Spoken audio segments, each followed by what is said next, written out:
आज हम बात करेंगे श्रीलंका के साबिक कप्तान, star allrounders, match winner Sanath Jayasuriya के बारे में। सनथ जयसूर्या के स्टैट्स यूं हैं। उन्होंने 110 टेस्ट मैचेस खेले हैं, 6,973 6,973 रन उन्होंने बनाए हैं। 40 की बैटिंग एवरेज है उनकी। सनथ जयसूर्या ने 14 सेंचुरियां और 31 लीग सेंचुरियां बनाई हैं।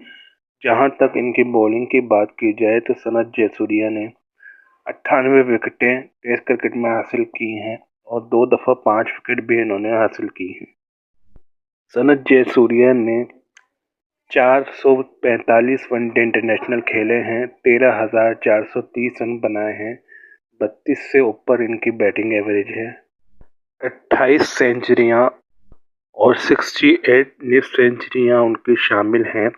उन्होंने 323 विकेटें भी ली हैं, जिसमें उन्होंने 4 दफ़ा 5 विकेट हॉल भी लिया है।